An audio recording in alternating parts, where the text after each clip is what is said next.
Once you have your Dynaview collection, you can add it to your sheet set or your plan grid sheet set. So here I have a plan sheet, and you can see by the exclamation point that I haven't built these sheets yet.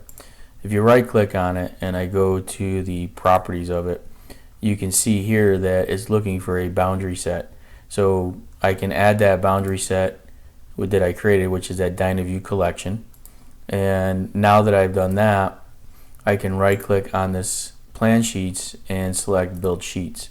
So that will build and create all those sheets that I have here.